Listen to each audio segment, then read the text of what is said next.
எனக்கு இது ஒரு ஊழியக்காரர் சொல்லி கொடுத்தாரு. நீ பண்ணுற தப்பை தைரியமாக சொல்கிறதுக்கு ஜனங்களுக்கு என்ன இருக்கணும்? தைரியம் இருக்கணும். அந்த அளவுக்கு உங்ககிட்ட ஸ்பேஸ் இருக்கணும்.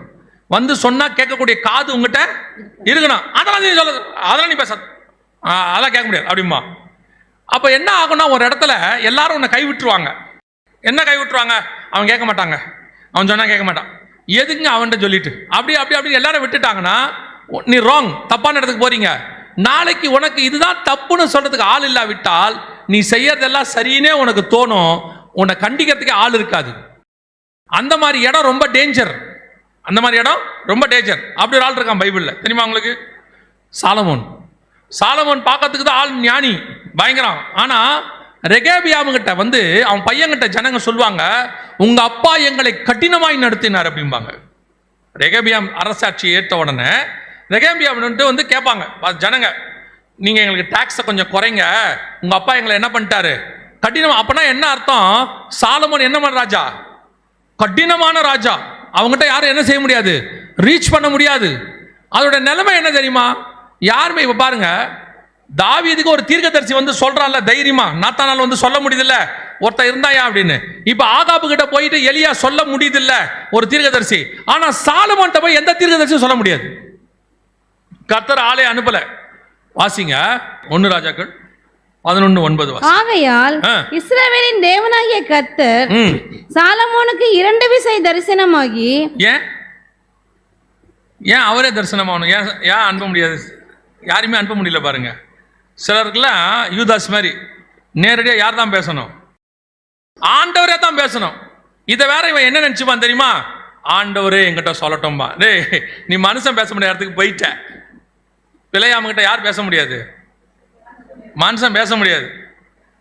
அவன் இன்னும் கொடுமை, கர்த்தரும் பேச முடியாது அவங்ககிட்ட. அது அதை விட கொடுமை. கர்த்தர் சொன்னாலும் கேட்க மாட்டான். இப்போ தாவீது ஆகா போன்றவங்கெல்லாம் கர்த்தர் சொன்னா ஒரு தீர்க்கதரிசியை வச்சு சொன்னா கேட்டுருவாங்க. ஆகாப் கூட கேட்டுருவான். சவுலு கேட்பான், செய்ய மாட்டான். ஆனா இவன் இருக்கான் பாருங்க, சாலமோன், யூதாஸ், இவெல்லாம் கர்த்தர் மனுஷங்க பேசவே முடியாது இவங்கிட்ட. பிழையாம இருக்கான் பாருங்க, அவங்ககிட்ட கர்த்தரும் பேச முடியாது. இந்த மாதிரி ஆட்கள்லாம் இருக்கு அபிஷேகம் பண்றது. அவனும் தீர்க்கதரிசி தான், அவனும் அபிஷேகம் பண்றவன் தான். ஆனா என்ன பிரச்சனை? உங்ககிட்ட வந்து உன் தப்ப சொல்ல முடியாதியா? அந்த காது கொடுத்து கேட்கிற இடத்துல நீ இல்ல. வேதம் சொல்லுது 2 விசை சாலமோனுக்கு கர்த்தர் தரிசனமாக்கி அந்நிய தேவர்களை பின்பற்ற வேண்டாம் என்று கட்டளையிட்டு இருந்தும் அவன் கர்த்தரை விட்டு தன் இருதயத்தை திருப்பி அவன் கேட்கவே இல்லையாமா. யார் தெரியுமா? பயங்கரமான ஞானி. யார் தெரியுமா? பயங்கரமான பணக்கார ராஜா. யார் தெரியுமா? பயங்கரமான அழகான ராஜா. யார் தெரியுமா? பூமியின் கடையாந்தரத்திலிருந்து அவனை தேடி வந்துருவாங்க. சூப்பரியா நீயே, அப்படியே ஜனங்க மொய்ப்பாங்க போட்டு. இந்த மாதிரி இல்லையா? செம மிஸ்டேக், சம்திங் ராங். அவங்ககிட்ட கர்த்தரும் பேச முடியல, மனுஷனும் பேச முடியல. மனுஷன் சொன்னா கேட்கிற இடத்துலயாவது உன் அபிஷேகத்தை காப்பாத்திக்கலாம். சரி இல்லையா, கர்த்தர் சொல்லியாவது நீ கேட்கணும் இல்ல, கர்த்தர் உணர்த்தியாவது கேட்கணும் இல்ல. கர்த்தர் உணர்த்துவாரு, இவனுக்கு உணர்வே வராது. அதுவும் பாருங்க, நம்ம ஆண்டவர் ஒரு முறை பேசி மறுமுறை மாற்றுகிற தேவன் அல்ல. அவர் ஒரு தடவை தான் சொல்லுவார். சர்வ வல்லமையுள்ள தேவன். அந்த தேவன் இவங்கிட்ட எத்தனை தடவை பேசியிருக்காரு? அப்பனா இவனுக்கு எவ்வளோ இவன் மேல கிருபை இருக்கு பாருங்க. ஒரு சிலருக்கெல்லாம் ஒரு தடவை தான். 13ஆம் அதிகாரத்தில் சவுல் தப்பு பண்ணுவார், சாமுவேல் வந்து கண்டிப்பாரு. 16ஆம் அதிகாரத்தில் சொல்லுவார், நான் புறக்கணித்து தள்ளின சவுல். வேலை முடிச்சு. ஒரு தடவை சொன்ன அவன் கேட்கல, விட்டு தள்ளுறான் அவனை அப்படின்ட்டாரு. ஆனா இவன் மேல ஒரு தடவைக்கு 2 தடவை, ஒரு தடவைக்கு 2 தடவை கர்த்தரே வந்து பேசுறாரு. இல்ல சாலமோன், நீ பண்றது தப்பு. ஏன்? நான் உன்னை ரொம்ப நேசிக்கிறேன் சாலமோன், உனக்கு நான் தான் பேர் வச்சிருக்கிறேன். எதித்தியா தானே, நான் தான் பேர் வச்சிருக்கிறேன். நீ ரொம்ப முக்கியமானவன், தரிசனத்தில் இருக்கிறவன், நீ தேவனுடைய ஆலயத்தில் இருந்தவன், ஆலயத்தை கட்டினவன். உனக்காக நான் அவ்வளோ இறங்கி பேசுறாரு. வசனம் சொல்லுது, சாலமோன் இருதயத்தை திருப்பி கர்த்தரை விட்டு அவரை விட்டு வேற போயிட்டானா.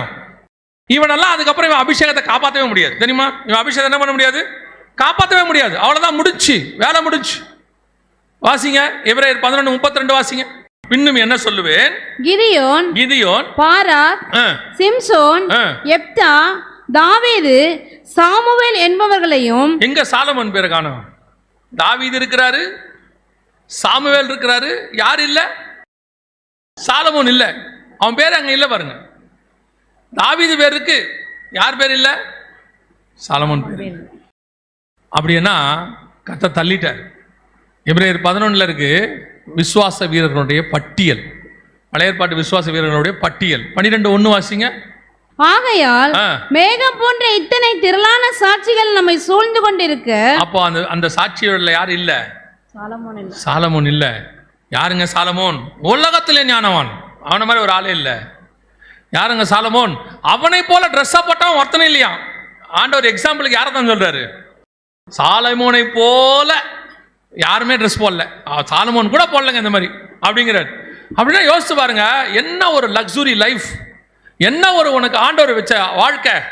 உனக்கு கர்த்தர் எதை கொடுக்கல, நீ நல்ல திருப்தியா புசிச்சு உடுத்தி, நல்ல கர்த்தர் உனக்கு நல்ல சரீரத்தை கொடுத்து, நல்ல அபிஷேகத்தை கொடுத்து, நல்ல ஊழியத்தை கொடுத்து, ஆனால் கர்த்தர் கண்டிக்க நீ திருந்த மாட்ட. கர்த்தர் சொல்ல நீ திருந்தல. உன்னை கர்த்தரை வச்சு திருத்து. கர்த்தர் மனுஷன் பேசியும் நீ திருந்தல, கர்த்தர் பேசியும் திருந்தல. சிலருக்கெல்லாம் கழுத பேசும். கடைசியா ஆண்டவர் உலகத்தாண்ட புடிச்சு கொடுப்பாரு உன்னை. ஆண்டவர் உன்னை யார் கையிலும் கொடுக்க கூடாது என்ன பண்ணுவாரு? சபையில் ஆளை வச்சு பேசுவார், ஊழியக்காரனை வச்சு பேசுவார், இல்ல சபையில் இருக்கிறவங்க யாரையும் வச்சு உங்ககிட்ட பேசுவார், வசனத்துல பேசுவார், எதையோ பேசுவார், நீ கேட்கல. சுயநீதி உள்ளுக்குள்ள அப்படியே சவுல் மாதிரி வேற ஆவி வந்துடும். இப்ப கர்த்தர் என்ன பண்ணுவாரு? அவரே வந்து பேசுவார். சொப்பனத்திலேயோ தரிசனத்திலேயோ இல்ல ஏதோ ஒரு இடத்துல கண்டிப்பாரு. நீ செய்யறது சரியில்லடா, மனம் திரும்பு சொல்லுவார். கேட்க மாட்டான், பிள்ளையா மாதிரி. அடுத்து பாப்பாரு, என்ன பண்ணுவார் தெரியுமா?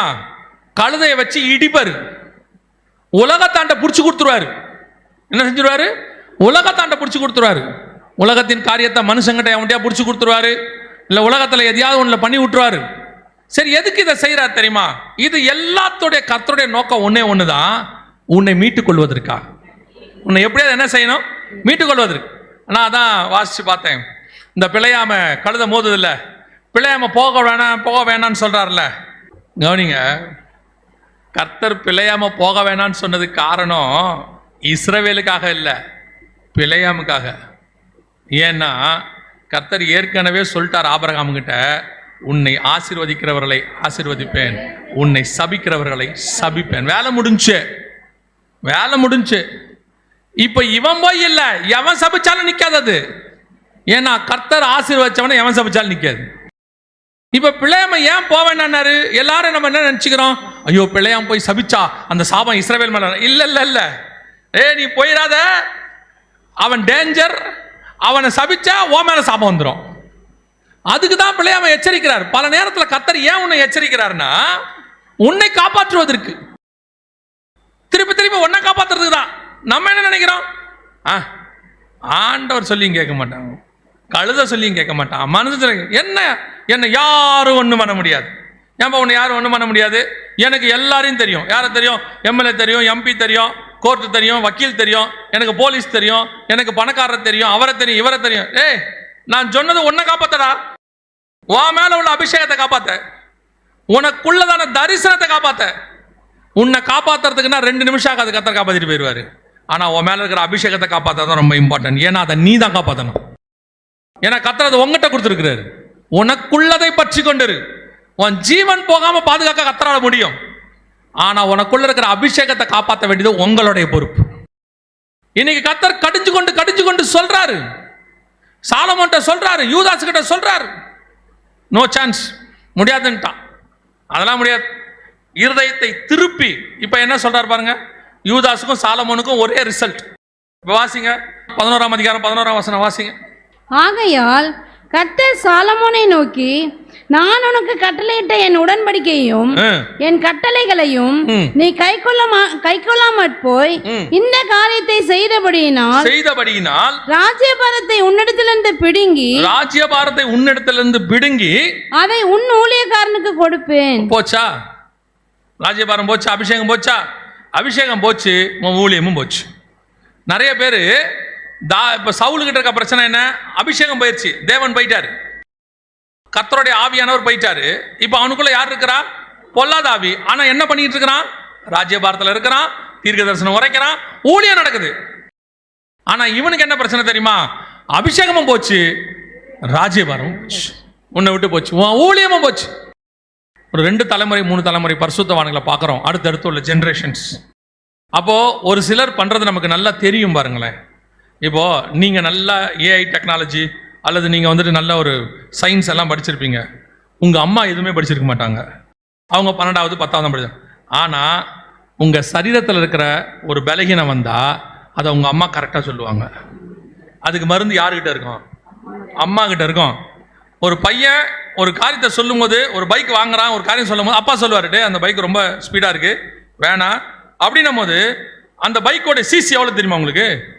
அது என்ன ஒரு அலாய் வீல் தெரியுமா உங்களுக்கு அப்படிமா? அவர் சொல்லுவாரு, எனக்கு அதெல்லாம் தெரியாதுடா, ஆனா இதுல போனா அவன் உயிர் போகும்னு மட்டும் எனக்கு தெரியும். இந்த டிஃபரன்ஸ் இருக்குல்ல. இப்ப இருக்கவங்க என்ன நினைச்சுக்கிறாங்கன்னா, இவங்கெல்லாம் அந்த காலத்து அவங்களாம் எந்த காலமா இருக்கட்டும்ங்க, உள்ள அபிஷேகத்துல மிஸ்டேக்கா இருக்கிறது ஊழியக்காரனுக்கு தெரியும். அவன் இன்னைக்கு இருக்கிற டெக்னாலஜி கூட படிச்சிருக்க மாட்டான், எதுவும் தெரியாது. அதான் எங்க அம்மா சொல்லுவாங்க, ஒரு பெண் வீட்டில் நடக்கிறத வச்சே அந்த தாய் கண்டுபிடிச்சிருவாங்களாம் என்ன பிரச்சனை. நடக்கிறத வச்சே கண்டுபிடிப்பாங்களாம்.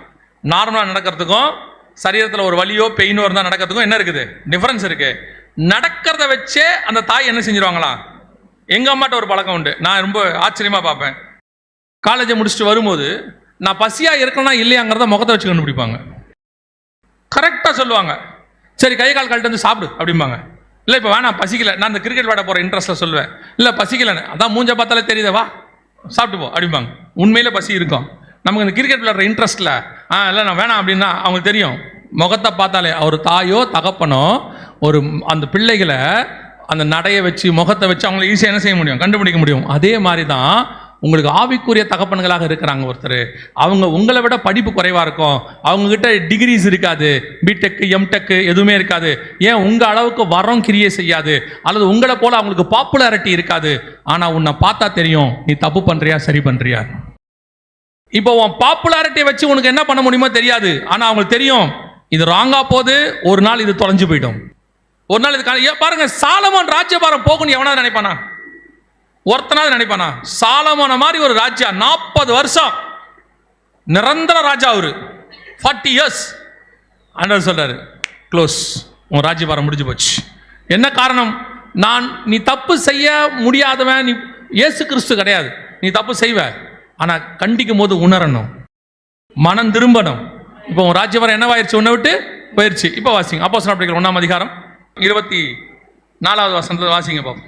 எல்லாருடைய இருதயங்களையும் அறிந்திருக்கிற கர்த்தாவே, யூதாஸ் என்பவன் தனக்குரிய இடத்துக்கு போகும்படி இழந்து போன இந்த ஊழியத்திலும் இந்த அப்போஸ்தல பட்டத்திலும் பங்கு பெறுவதற்காக இவ்விரண்டு பேரில் தேவரீர் தெரிந்து கொண்டவன். ஆல்டர்னேட் வந்துருச்சு, வேற ஆள் வந்தாச்சு, போயாச்சு. யூதாஸோடைய ஊழியம் போச்சு, சாலமோனுடைய ராஜ்யபாரம் போச்சு, வேலை முடிஞ்சு. சாலமோனுடைய பெயர் விசுவாச வீரர்கள் பட்டியலில் இல்லை, யூதாஸோடைய பெயர் புதிய எருசலேமில் இல்லை. இப்ப ரெண்டுத்துக்கும் ஆல்டர்னேட் வந்துருச்சு. ஒரு விஷயத்தை நல்லா மனசுல வச்சுக்கொள்ளுங்க. கர்த்தர் உங்ககிட்ட பேசிக்கிட்டே இருக்கிறார், கர்த்தர் உங்ககிட்ட சொல்லிக்கிட்டே இருக்கிறார், உன்னை அபிஷேகிச்சிருக்கிறார். உங்க மேல கர்த்தருடைய அபிஷேகத்தில் கிரீடம் இருக்கு. சில நேரங்களில் பலகீனம் வரும், அந்த பலகீனங்களை கர்த்தர் உணர்த்துவார். உணர்த்தும் போது நீங்க என்னவாகணும்? மனம் திரும்பிடணும். தாவீது மாதிரி, ஆகாப் மாதிரி மனம் திரும்பிடணும். திரும்பிட்டீங்கன்னா உங்கள் ராஜ்யபாரம், உங்கள் ஊழியம், உங்கள் அபிஷேகம் அப்படியே நிற்கும். கர்த்தர் அதை ரெஸ்டோர் பண்ணிடுவார். ஆனா நீ சொல்ல சொல்ல கேட்காம அந்த துணிகரம் உனக்குள்ள வந்துகிட்டே இருக்குன்னா, ஒரு நாள் உன்னோட எடுத்து இன்னொருத்தருக்கு கொடுக்கப்படும். அதுல கொடுமையே என்ன தெரியுமா? நீ இன்னொருத்தர் செய்யறத பார்க்குற மாதிரி வரும். நான் எப்பவும் சொல்லுவேன், நம்ம ஊழியத்தை ஒருத்தன் செய்யறதுன்றத, நம்ம ஊழியத்தை நம்ம தான் செய்யணும். நம்ம ஊழியத்தை இன்னொருத்தன் செய்யறத நம்ம பார்க்கறது இருக்குல்ல, அது ரொம்ப கொடுமை. இப்போ கர்த்தர் கொடுக்க சொல்றாரு, எலியாவை கொண்டு போய் எலிசா கிட்ட கொடுன்றாரு, அது வேற. அபிஷேகம் பண்றாரு. தாவீது வந்து சாலமோன் அபிஷேகம் பண்றாரு, அது வேற. அது கர்த்தரே கொடுக்க சொல்றது. ஆனா கர்த்தர் உங்ககிட்ட பிடுங்கி இன்னொருத்தங்கிட்ட கொடுக்குறாருல, நீ லாய்க்கு இல்லைன்னு சொல்லி, அது ரொம்ப கொடுமை. ஆண்டவர் ஒரு காரியத்தை கொடுக்கும்போது, குடும்பமோ அபிஷேகமோ அல்லது கர்த்தர் உங்களுக்கு கொடுத்துருக்கிறதான ஊழியமோ அல்லது வேலையோ வியாபாரமோ எதுவோ அதை கரெக்டா ஃபாலோ பண்ணுங்க. அதுக்கு ஒரு இம்பார்ட்டன்ஸ் கொடுங்க. ஒரு அசட்டை இருக்கு, ஒரு வளர்ச்சி வந்தோன்னா ஒரு அசட்டை, இன்னொரு ஆல்டர்னேட் வச்சிருப்பாங்க இவங்கெல்லாம். போனா போது என்ன இப்ப இதை விட்டா அது ஆண்டவர் சொல்றாரு, இல்ல உனக்கு இதுதான், நீ இன்னொரு ஆல்டர்னேட் நினைக்கிறல்ல, அது என்னன்னு கேட்டீங்கன்னா இந்த காணல் நீர் அப்படிம்பாங்க. பார்த்துருக்கீங்களா? கவனிச்சிருக்கீங்க? காணல் நீர் பார்த்துருக்கீங்களா? எங்க இருக்கும்? ரோட்ல இருக்கும். போகும்போது இங்கே ஹைவேஸ்ல பயங்கரமா பார்த்தீங்கன்னா நல்ல வெயில்ல தூரத்தில் தக தக தகன்னு இருக்கும். பார்க்கறதுக்கு எப்படி இருக்குமா? தண்ணி இருக்கிற மாதிரி இருக்குமா? அது காணல் நீரும்பாங்க. கிட்ட போனாங்க என்ன இருக்காது. அது மாதிரி தான் நீ ஆல்டர்னேட்டா வச்சிருக்கிற அபிஷேகம்.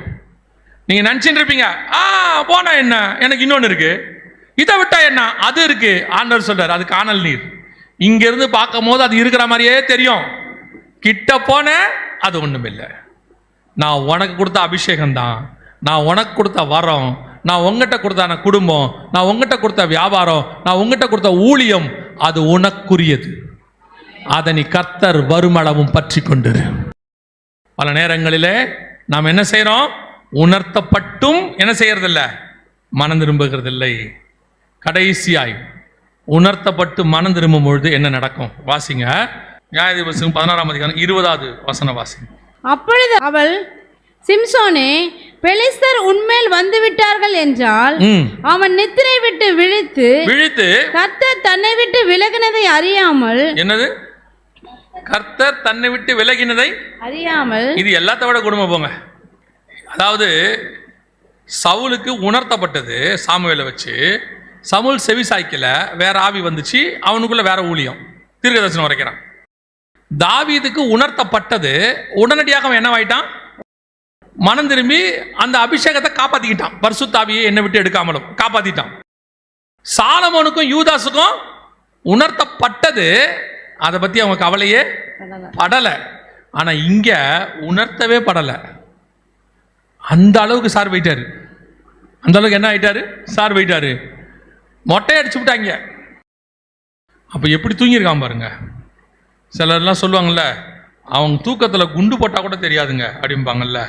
நம்மால் அந்த ஆள் தான் போல சிம்சோன் தலையில வச்சு சும்மா மொத்த முடியும் மொட்டை அடிச்சிருக்காங்க. எழுந்திரிச்சு பார்த்தா மொட்டை அடிச்சுதே தெரியல அவனுக்கு. வசனம் சொல்லுது, கர்த்தர் தன்னை விட்டு விலகினதை, அபிஷேகம் போனதே தெரில. இது அதை விட துக்கம். நம்ம எங்க ஊழியக்காரனுக்கு சொல்லி மெசேஜில் சொல்லுவாரு, பரிசுத்தாவியானவர் உங்களிடத்தில் வரும்போது உங்களுக்கு தெரியும், ஆவியானவர் வராருன்னு தெரியும். அபிஷேகம் பெறும்போது தெரியுமா தெரியாதா?